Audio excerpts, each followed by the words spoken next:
Орусиялық Вагнер тобунун лидери Евгений Пригожин сөөгү кечээ Санкт-Петербургдун четиндеги жеке менчик көрүстөндө жерге берилди.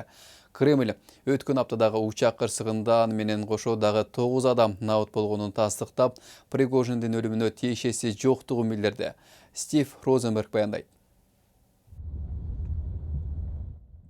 Учурда бул Орусиядагы бекем корголгон көрүстөн болушу мүмкүн. Тосмону бойлой ар бир 5 метр сайын полиция офицерлери турат. Сөөк жаңы эле жерге берилгендиктен тосмонун ичинен дагы көбүн көрүүгө болот. Евгений Пригожин кечээ жерге берилгенин айтышты. Бирок Кремль чыккынчылык айыптаган Вагнер тобунун жетекчиси менен коштошууга аскер жетекчилери келген жок. Бир уч гана адам болду. Анын сөөгү каерге коюларын жашырып келишти.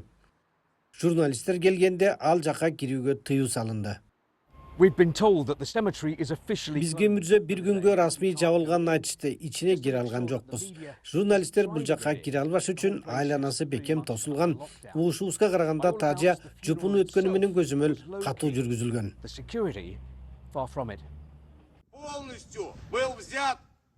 Пригожиндин өмүр таржымалы таң каларлык. Ал хот-дог сатуучудан баштап аскерлештирилген топтун жетекчиси кызматына чейин жетип, Украинадагы согушта Кремль тарапта салгылашты. Бирок жалда маскерлер менен алардын лидери кыска убакытка козголоң уюштурушу президент Путин үчүн күтүүсүз маселе жаратты. 2 айдан кийин Пригожиндин жеке учагы кырсыктады.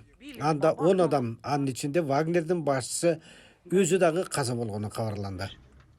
Кремль ага тиешеси жоктугун билдирди, бирок анын артында бийликтер турат деген күмөн саноолор болууда. Ал эми бийликтегилер орусиялыктар эми Евгений Пригожинди унутат деп үмүт кылууда.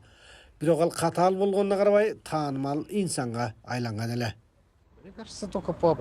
Аны баары тааныды. Керек болсо Пригожин эң популярдуу адам болушу дагы мүмкүн. Көптөгөн адамдар мында келет дейт Александр.